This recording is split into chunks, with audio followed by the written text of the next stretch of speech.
Hi, this is Dr. Wes Fryer, and in this screencast, I'd like to show you how you can create a multi-track radio show, editing it on your laptop or desktop computer, whether it's Windows or Mac, using a free program called Audacity, but getting your audio segments or your spots for your show using a tool called Audioboo. And if you visit the Mapping Media to the Common Core website and click on Radio Show, you'll be able to find more links and tutorials related to this topic.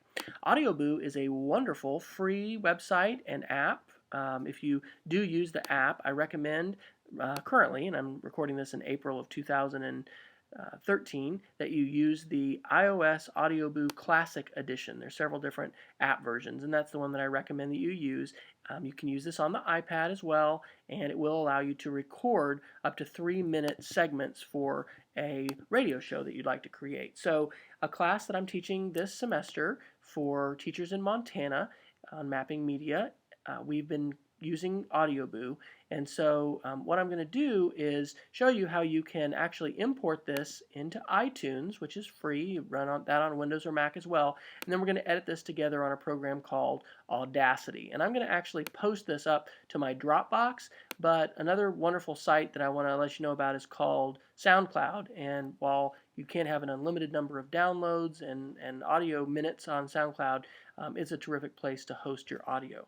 So this is a podcast which I had made a while back, and you can see that it's multi-track. There's an introductory track here, then there's an introductory audio song that plays, and then we've got this long, about 40-minute, 35-minute interview, and then an outro at the end. So that's what we're going to want to do on Audacity. And so what I'm going to do is I'm going to go ahead and just open up a new Audacity file. I'm going to click the record button, and I'm going to just record the introduction. So today is Monday, April the 15th. It's tax day. It's Monday, April the 15th, 2013, and you're moving at the speed of creativity with Wesley Fryer, narrowcasting from Oklahoma City, Oklahoma.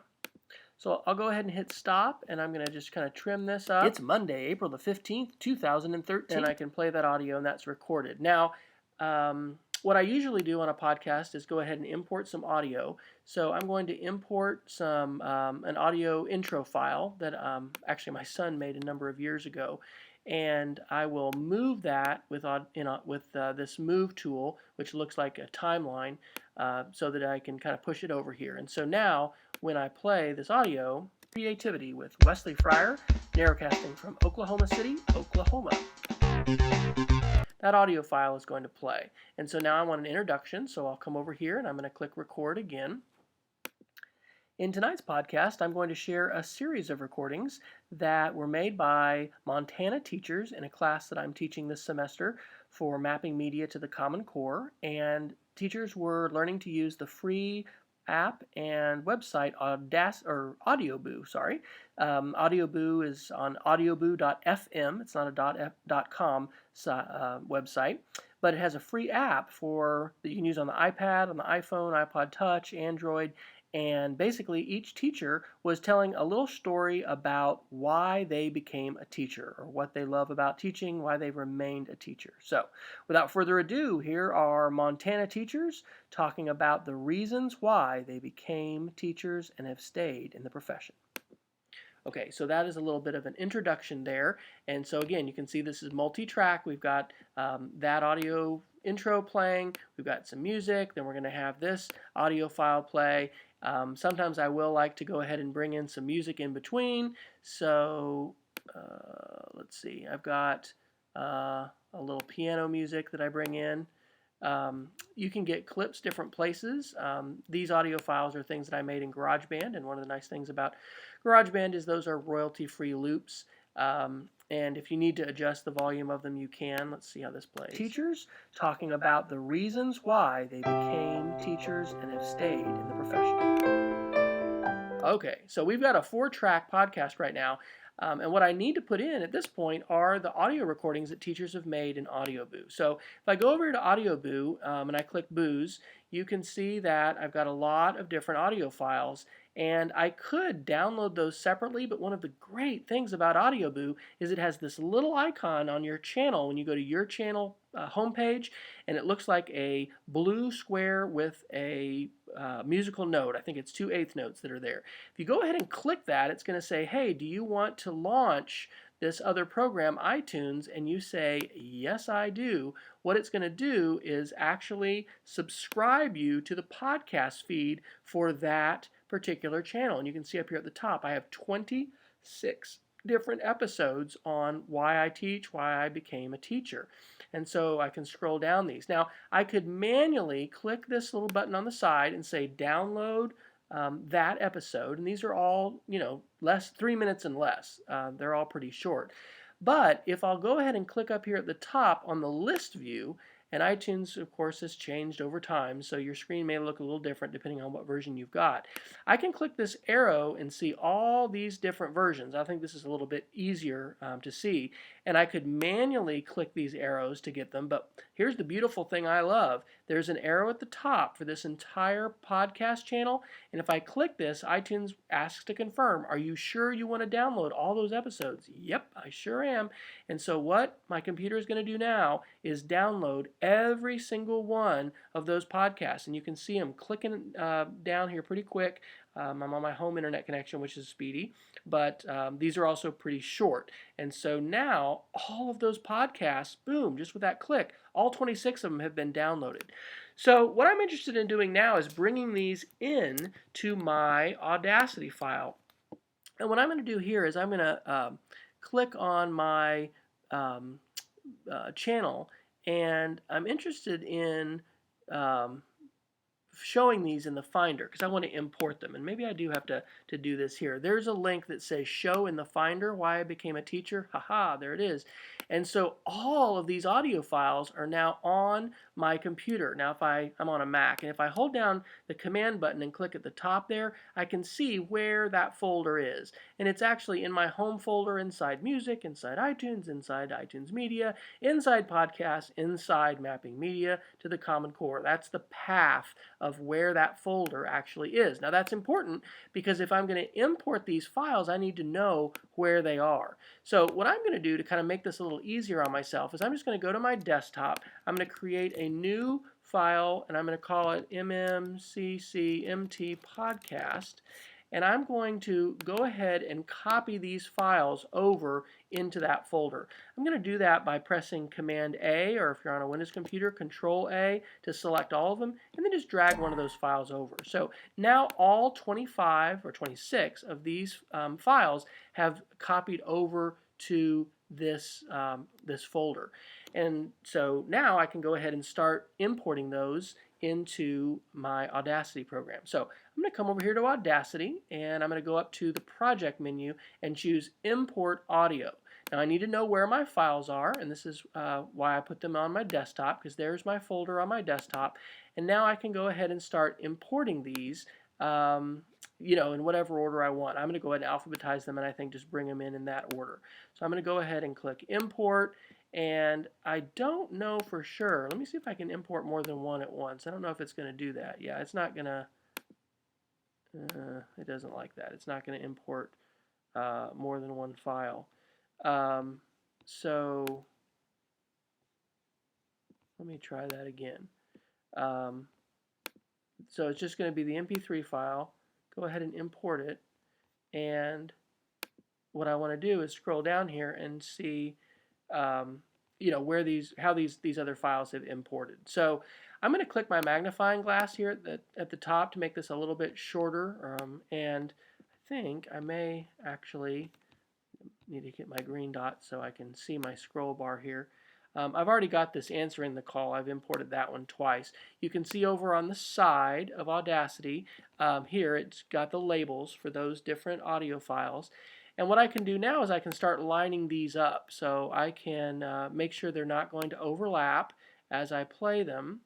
And when I'm ready to play them, I'll get my playhead, and I think my audio file is playing there. So this is where your magnifying glass comes in, and it can be handy to zoom in a little bit so that you make sure you kind of get your audio lined up like you want it. And let's go ahead and play this and see how this is going to sound. So, without further ado, here are Montana teachers talking about the reasons why they became teachers and have stayed in the profession. I'm going to pause there, and what I'm going to do is go ahead and import the rest of these audio files, but I'm not going to force you to watch that. I'm going to go ahead and pause the recording, and then when I come back, I'll show you how you can export this and then save this to a website like Dropbox so that you can share this with others. Okay, I have finished importing all of those audio files, and this is definitely a much longer audio podcast than I would typically do in terms of certainly the segments. In Audacity, I'm going to go up to View and choose Fit Vertically and then Fit in Window. And what that's going to do is basically try and show me here a kind of bird's eye view of the entire project. So as I scroll through, you can see, I mean, we've got a ton of tracks, and you're not probably in most podcasts going to want to have that many tracks. But it's valuable to see this because you can, have basically an unlimited number of tracks, and I've got I've got 26 different episodes plus an outro and 4, so I've got about 31 different tracks. And what I did to finish up, I could have immediately gone to Edit and chose Export as MP3. And with Audacity, you do need to install something called a lame encoder. And when you do that and you go to the Audacity preferences, then you'll be able to set the bit rate. And I recommend, usually for spoken podcasts, audio podcasts, to export at either 32 or 16 kilobit. 16 kilobit, I think, is what most Audible ebooks come at. The thing is, it can get so large if you don't, and if you use, a higher bit rate like you'd have for music. I export my audio podcasts at 32 kilobit because I do have a little bit of music that I put in there, and that makes it sound a little bit better. If it's just spoken word, you can get by with 16. But what I chose to do is sort of a little advanced thing, but I'll mention it. I went ahead and exported this as a WAV file. The reason I did that is if I zoom in here on some of these audio files or these little clips, you're going to see there are some real big differences in how loud people were, and so that's shown by the height of the waveform. So there is a free app that you can get that's called the Levelator. It's not being updated anymore, but the Conversations Network is the publisher of this, and they still have it available for Windows and Mac. And what the Levelator allows you to do is to just drop a uncompressed file, so that's why I exported as a WAV, here onto that file window, and then it will compress it. And so what we're going to see, I'm going to go ahead and open up the exported file. And I think I'm actually going to have to change the file name because one of the things, and I did have to do this on some of my other files, Audacity can be a little finicky with the files. And so if I try to import this, it's got 2 periods in it. Audacity's not going to want to do that. So I'm going to actually, I just have to come in here and take out one of those periods so it just has the dot wave. So now I can go to Audacity and I can open up that file, and it is going to show me essentially a very consistent, well, that's interesting, a very consistent waveform. I wonder if it's because it's too big. I think sometimes the file name is too large. So let me reduce the file, the length of the name. Audacity is open source, but it's not perfect, and that was it. I had to reduce this name, the length of the file. So you don't use special characters, don't have more than 1 period, make sure the file name is not too long. But if you use the Levelator, look at that, it is just levelated out all of the audio so that it's going to sound relatively consistent for the audio podcast. So here's what I'm going to do now. I'm going to, I think I'll put the word final on here. I'm going to open up this audio file inside of iTunes. Now, you could just immediately go to your Audacity, export as an MP3, and then take that file to put it on Dropbox. I do a couple other steps, and I'm going to just go ahead and drag this over to my iTunes. It's Monday, April the 15th, 2013. All right. You're moving it. And here's my file. And if I get information about this file, you can see, oh my gosh, it's huge. It's 407 megabytes. There's no way you want to put an audio podcast that's that large online. And so what I'm going to do is I'm going to go ahead and make an MP3 here in iTunes. And when you go to your preferences and choose your import settings, you can set the MP3 encoder. And I for years have used 32 kilobit and then 22.050 kilohertz. The reason you want to be careful about the kilohertz is if you don't have a flash plug-in compatible version, you'll have something called a chipmunk effect. And I know we're getting kind of complicated here, but this is for you strivers out there that want to make your podcast a little bit fancier. So my import settings are set. I'm going to go ahead and I can right click, control click on my file, and I'm just going to say create MP3 version. So iTunes is actually using its software to make an MP3 version of this file, and what I'm going to do is put the file name on it. If I get information about this file, oh my gosh, look at it. It's gone from over 400 megs to 9.3 megabytes, and this is for a file that is, how long do we say this thing is? We didn't say how long it is. We can look at it over here in the Finder and see. It's 40 minutes long. So that is a considerable reduction in the time. And so what I need to do now is go ahead and put my final title on this podcast. So I'm going to do that.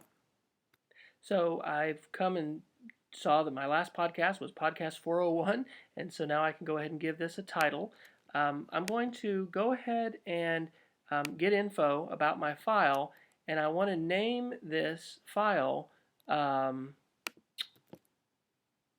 I want to put that up here. I want to put the podcast title there.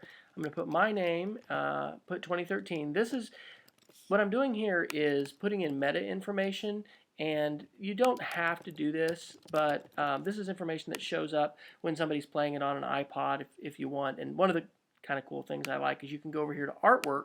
You can add artwork, and then you can browse. You'll see my file structure here as I get to my websites and then my Speed of Creativity podcast. In my podcast files, I've got a little JPEG image that I use as my art. So that is going to show up as the image. So the podcast has got the title, my name, the year, the album, it's the genre of the podcast, and it is 9.3 megabytes. So that is the actual file. When I right click that and say show in the Finder, there it is, and this is the file that I can actually take. I think I'll just duplicate it over here and bring it to the desktop.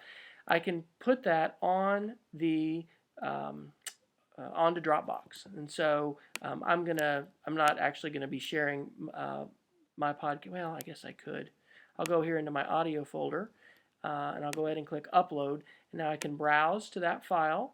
I guess I probably better go ahead and give it another name. When I name files, normally I'm going to do the year, then I'm going to say the month, which is the 4th, 15th, Speed of Creativity. So I use that file naming syntax because on my server where I put those, that makes them kind of line up real nice and be all alphabetized. So there's my file. I can go ahead and click open, and then that 9.2 meg file is going to open up in Dropbox, and it'll give me an audio link that I could share.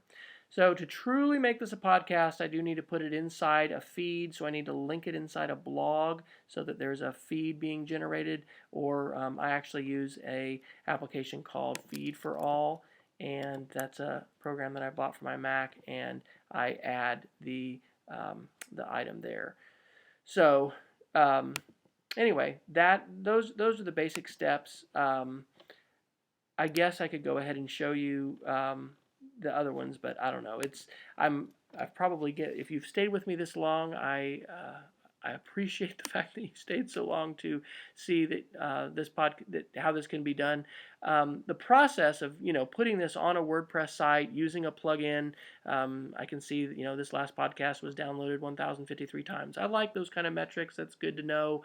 But there are a lot more steps when you're going to be, putting it on your own server, on your own site. In fact, I didn't even show CyberDuck, which is the program that I use to upload, but that's another step, is putting it up on the server. So what I really recommend when you're starting with a radio show is just use a file sharing site like Dropbox, and then you can have that file. When you go ahead and click on it, you can click the share link, and it's going to give you a link. You can click get link, you can copy it to the clipboard, and then you can be sharing that with other folks. So That has been a rather extensive window into ways that you can create an audio podcast using Audacity. If you would like to create a multi-track audio podcast, there are definitely easier ways to do that, but I wanted to show it because Audacity is a powerful free program. iTunes is free to use.